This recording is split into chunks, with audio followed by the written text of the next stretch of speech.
Hey guys, if you're curious about the 90-90 position, this is a hip mobility exercise and you want to learn how to do it properly, also learn how you can improve your internal and your external hip rotation with this drill, go ahead and watch this video. I'm going to walk you through the technique for this. I'm also going to show you a few of my favorite variations that I personally use in my own movement practice.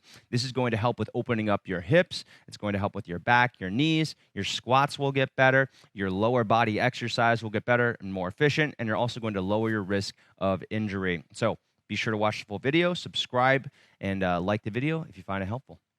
So the first, most basic version of the 90-90 position is the static version. So for the static version, meaning isometric or not non-moving, you're going to set up with kind of like you're doing a pigeon at first. So we're going to bring the right knee outside the right hip.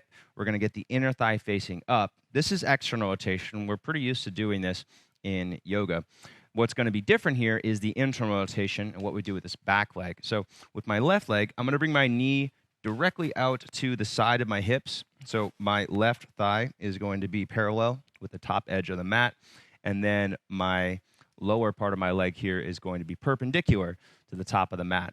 And then from here, I'm working on centering myself forward. So getting my hips to square forward, getting my shoulders to face forward.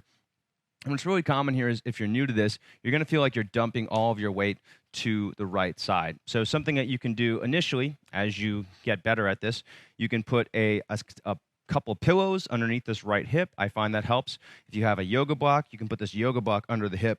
And then we can work on squaring my hips. So you can kind of see if you look at my core area here that my hips are more square than they were without the block. So that's a way that you can modify this if you're new. And you might be sitting here thinking, well, what should I be feeling? Well, as you're in this position, we want to be using the hips to hold ourselves up. So if you've done pigeon before, if you've done some yoga before, you're going to feel the outer thigh working and that front hip. You're going to feel hopefully pushing your hips into the ground to kind of hold yourself up. And your core is engaged to sit upright, right? And you're not collapsing like this in this pose. What's unique here and what's different is going to be what's going on in this outer thigh, because we don't use these muscles a lot in yoga. So I want you to think getting this outer thigh involved, also getting these rotator muscles in the hips involved. Specifically, there's a muscle here called the TFL, the tensor fasciae lata, and that kind of goes from the outside of your waist down to the outer hip. It's a very thick muscle, really important in knee and hip function, and so that's a muscle that we're going to be working as we do this. So you want to think about kind of lifting this left leg up, and you'll feel those muscles engage in the outer hip, and that's the muscles that we want to be using here.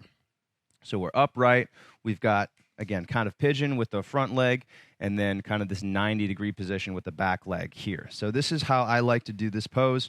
And I'll sit here for 2 or 3 minutes, and then I'll just switch when I get tired. So if you want to do that now, let's go ahead and switch, and I'll cue it from a different side, and we can try doing that again.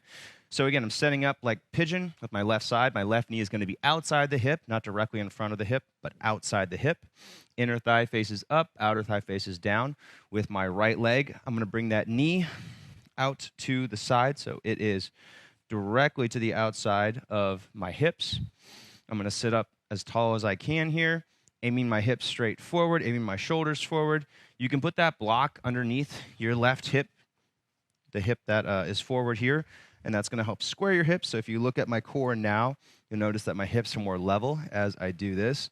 If you are new to this or your hips are tight, this is a good way to do this. And then you want to focus on using your hip strength to hold yourself upright here. So you're not collapsing here. You're not you're not relying on your hands to hold yourself up, which you might have to do initially, so that's normal. You might have to use your hands initially to hold yourself up, but the goal is to be able to hold yourself upright here. And as you do that, if you're doing that properly, what you're going to feel is these muscles in the outer right hips, right in the back, whichever leg is back, I'm going to feel those muscles in the outer right hip and that thigh muscle kind of working to stabilize myself. If I didn't use those, I would fall over to the side.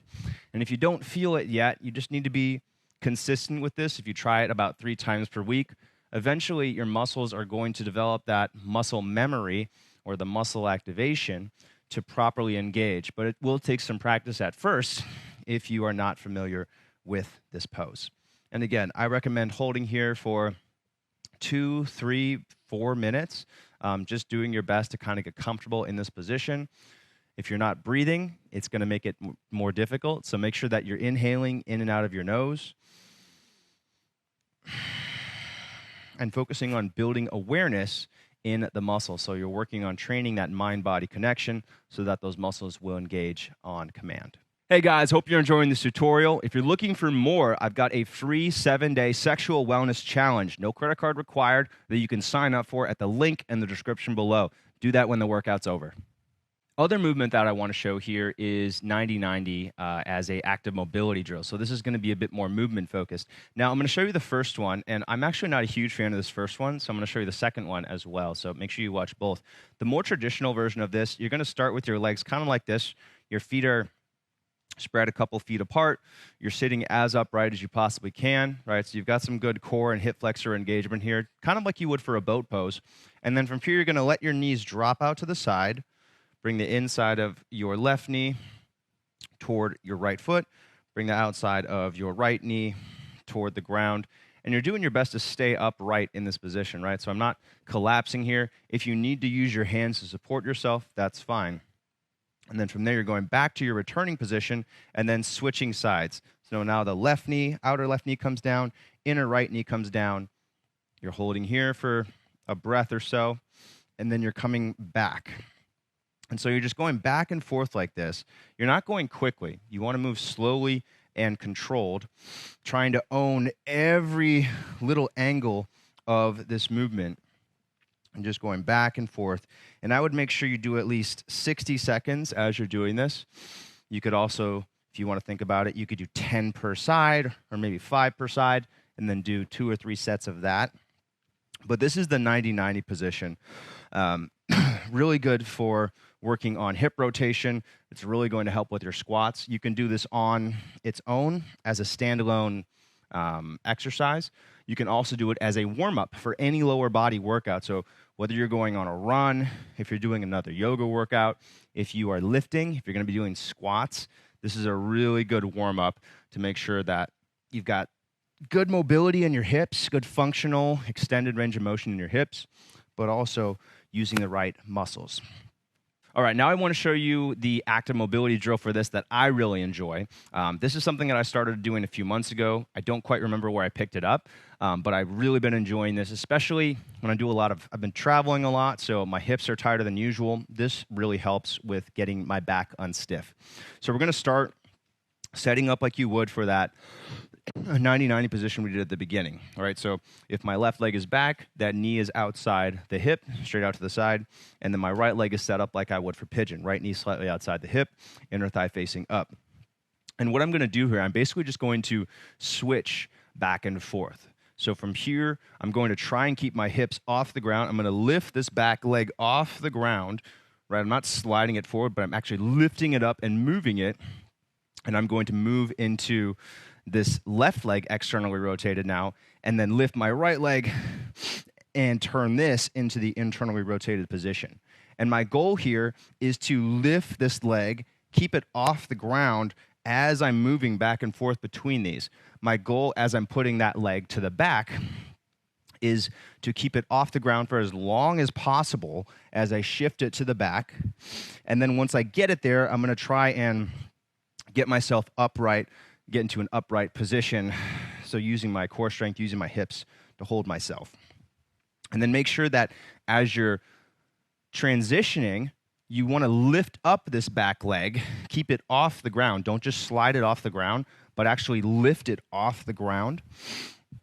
So you see me do it here, lifting off the ground, bringing it forward, turning, and then doing the same back and forth. So for this, I like to do 10 to 20 per side. That does add up really quick. It does seem like a lot. So start with 10 per side. And then when you're on your last one, so let's just imagine I've gone through 10 per side now. I like to hold it for 10 breaths. So as I'm here, I've moved a lot. It's gotten a lot easier for me to go into this range of motion. A lot easier for me to sit in this position. So as I'm here, I'm working on building stability. Maybe as I get a few breaths in, I'm going a little bit deeper into it.